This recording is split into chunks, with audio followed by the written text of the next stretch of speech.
Hello, hello everyone. So we'll start with the next part, design of Chebyshev filter. Chebyshev filter. So till now we have seen the Butterworth filter design. Okay, so next part video, right? So here the second type of filter what we have listed. Actually we have told that there are two types of filter we are going to study. One is Butterworth and one is Chebyshev. So this is second type, which is Chebyshev filter design, right? So the frequency response of this is shown here, right? So you can refer the diagram there. You can compare this with the Butterworth filter design. So what differences you can mark, right? What differences you can note here, right? So how was the frequency response of Butterworth and how was the frequency response of Chebyshev? So that is a difference here, major difference, which can be seen in the frequency response itself, right? So what is a Chebyshev filter? So filter is defined as to have a rippled passband and monotonic stop band. Okay, so the filter defined as it has going to have a rippled passband and monotonic stop band frequency response, right? That you can see here in the frequency response. That's what I've told you. If you can see here the diagram of the frequency response of Chebyshev, and you know the Butterworth filter frequency response diagram, so you can compare them. So here the rippled passband is rippled. Passband is not constant here, not straight line like Butterworth, right? It is rippling. The passband is changing. The passband gain is changing continuously. Okay, whereas in a Butterworth it is constant. So, okay, right. So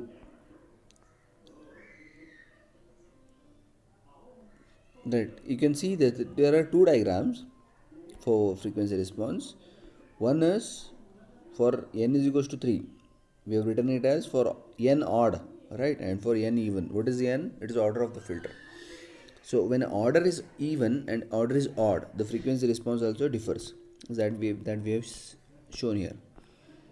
Okay. Right. Okay, the magnitude squared frequency response of an n order Chebyshev filter is given as h of j omega 1 by 1 plus epsilon square plus cn of omega by omega p, which is the equation is written here. Okay, so 1 h of j omega is equals to 1 by 1 plus epsilon, that is epsilon, okay, epsilon square plus cn of omega by omega p. Okay, where this epsilon is given as parameter that controls the magnitude of the passband ripple. Omega is the input frequency, radians per second. Omega p is the passband edge frequency. Cn of x is Chebyshev polynomials of order n. Okay, so Cn of x is Chebyshev polynomial. So this is the very basic thing, right?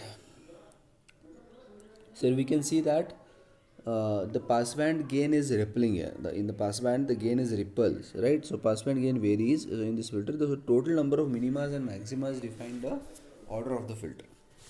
So here the total number of minimas and maximas what you can see in the passband, that is nothing but the order of the filter here. You can same thing, you can just look at the diagram of the frequency response and get it confirmed, right? So when is n is odd, it is the gain starts at 1. I mean the gain of the filter begins at 1. You can see that also, you can see in it in the frequency response here, right? So when is odd, when is n is 3, the gain begins at 1, and when n is 4, I mean n is even, it starts at 1 by 1 plus epsilon square. So that's been written here. For given order n, Chebyshev type filter, smaller transition, so that we see in the this thing comparison we'll see later.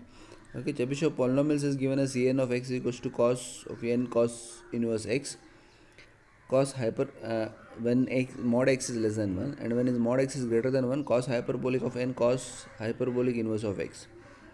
Okay, Chebyshev polynomials of order n and argument is defined as this way.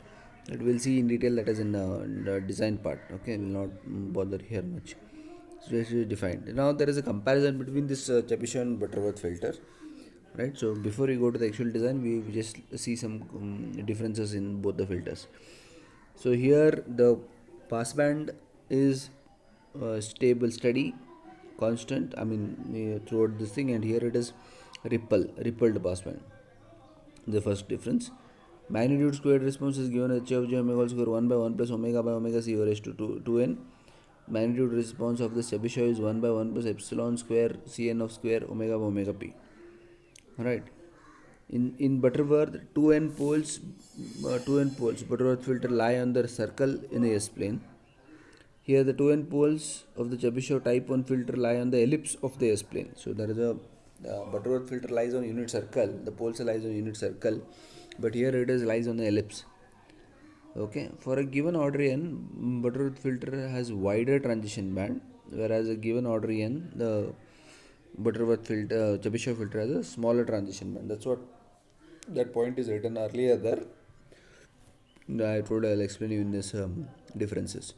So always the Chebyshev filter is better because for given order n, the transition band is as small as possible. I know it's good. It is as small as it is good. The filter is ready to be good as it has less transition band. So for the same order, the Butterworth filter has a wider transition band, and whereas the same order, the Chebyshev filter has a smaller transition band. So which one is better? Obviously, Chebyshev is better. But the disadvantage here is the design complexity is, the design method is very complex rather than the Butterworth. Okay, right. So we'll see the expression for the order n of a Chebyshev type 1 filter. Okay, type 1, there are two types, Chebyshev type 1 and type 2. We are going to study only type 1 here. Okay, right. So we'll, as you know, we'll begin with the magnitude square response equation. H of j omega all square is equal to 1 by 1 plus omega square epsilon square cn square of omega by omega b. So we'll start with the mathematical process here. It is somewhat similar than Butterworth. Taking 10 log on both the sides, we'll write this. Again, we take the passband edge frequency alpha p, which is 10 log 10 by 1 plus epsilon square cn of square 1, which we substitute here. So we will get, if we simplify this, we will get log of 1 by 1 plus epsilon square is equals to 0.1 alpha p.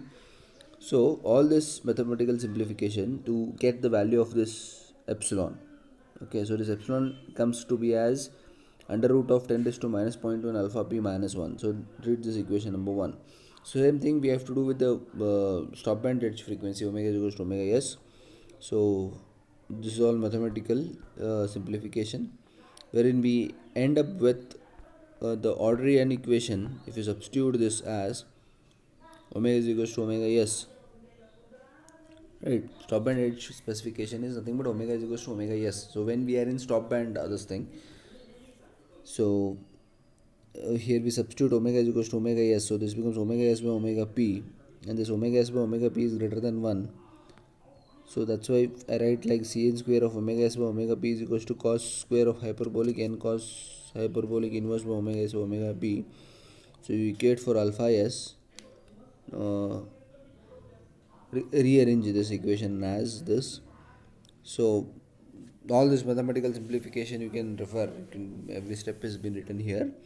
Okay, so finally we equate for n here. N gets to be cos hyperbolic inverse of uh, cos hyperbolic inverse of under root of 10 raised to minus 0.1 alpha s minus 1 divided by 10 raised to minus 0.1 alpha p minus 1 whole divided by cos hyperbolic inverse of omega s by omega p. This is the order n equation, okay, for Chebyshev filter design. Okay, so here we are going to derive only order n, right, in Chebyshev case. So now the design procedure, we'll see the design procedure. Actually we can take this as an example and I can explain you, but still we'll just see the steps. Okay, so step number 1 is to compute the order n. That's what been written here. From the given frequency response specification, determine the order n. Okay, round off it to next integer. That's you know already in the Butterworth. The same thing here. In Butterworth also we have to do the same thing. We have to compute n first, right? Next, here the further steps are different than the Butterworth here. Okay, so determine the parameter mu. Okay, mu, where mu is given as epsilon inverse plus plus under root of epsilon square plus 1, where this epsilon you know already, it is 10 raised to minus 0.1 alpha p by minus 1. Okay, so you'll be knowing this value of alpha p from the design specifications. So get the epsilon, get the mu. So once you get this both the values, you have to compute the major and minor axis of an ellipse. Okay, as you already know, the poles lie on the ellipse here, not on the circle. Okay, so that equations are given here. A and B, major and minor axis. A is equals to omega p by 2 mu raised to 1 by n minus mu raised to 1 by n. B is omega p by 2 mu raised to 1 by n plus mu raised to 1 by n. So this is plus and only minus and plus sign is different. This is nothing but major and minor axis of an ellipse. So if you do this step, next you have to go for left half. Calculate the left half S-plane poles which lie on the ellipse. Right, again it is similar thing like butterworth. There it is a circle. I mean the poles used to lie on the circle, and I have to consider only the left half of S-planes there. Here also it is same thing, because the right half of S-plane if you take, it leads to unstable filter. Okay, so using the formula has been given. Sk is equals to, k is nothing but the number of pole there, a into cos phi k plus jb sin phi k.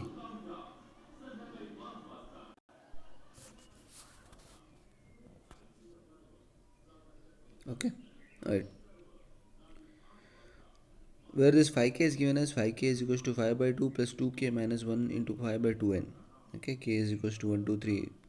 This k you can substitute 1 to n, but k will range from k depends on the value of n. Okay, so you substitute k value as 1 2 3 so on till n. Right, here also it's the same thing. Right, once you compute this poles, after computing poles, find the denominator polynomials. Okay, and once you compute all the denominator polynomials, now the next step is to find numerator term. So numerator of the transfer function depends on the value of n. So when is even, the DC gain of the filter is 1 by 1 plus epsilon square, under root of 1 by under root of 1 plus epsilon square. And when is odd, when n is odd, it is starts at 1. The DC gain is starts at 1. Okay, right. So this page has been repeated here. You can see go to the next page. So DC gain is 1, right? So the case 1 for n is odd, substitute s is equals to 0 in the denominator polynomial and find the value of numerator constant k, right? Okay, and for n is even, substitute s equals to 0 in the denominator polynomial and equate the transfer function is equals to 1 by 1 plus epsilon square, 1 by under root of 1 plus epsilon square. Find the numerator constant k. Okay, and this finalizes the transfer function of the required field. So this is what design procedure is. Okay, so you can take one example, right? One detailed example. This is a given example. Design Chebyshev type 1 analog filter. Gain is this is minus 2.5 dB. Whose passband gain is minus 2.5 dB. Passband edge frequency omega p is equals to 20 radians per second. Stop band gain is minus 30 dB, and stop band edge frequency is 50 radians per second. Right, so this is given data written. First step is always compute n. You know the values, you know the formula, substitute, you will get the n value is 2.72, round off it to next integer, n becomes 3. Next step is to calculate this epsilon. Epsilon is 10 to minus alpha p minus 1, under root of 10 to minus alpha p minus 1, which is comes out to be 0.882. Next you compute mu value using the equation of epsilon inverse plus epsilon square plus 1. Mu is equals to 2.65, that is 1. Right, and this is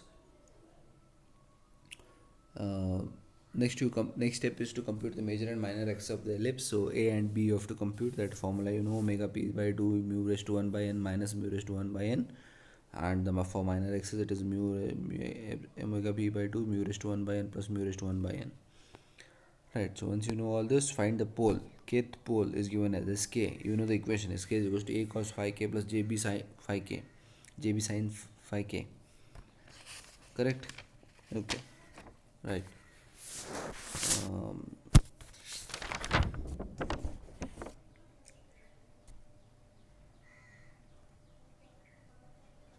jb sin phi k. Okay, right. So k change form of phi k is given as pi by 2 2k minus 1 into 5 by 2n. Okay, now you compute all these poles. You substitute k is equals to 1, then you compute phi 1 phi 2 phi 3 and so on. Alright, and substitute it in this, and you get the first pole. I mean the first pole and its equivalent denominator term. S1 is equals to, it becomes 6.6 cos 120 plus j 21.06 sin 120, right?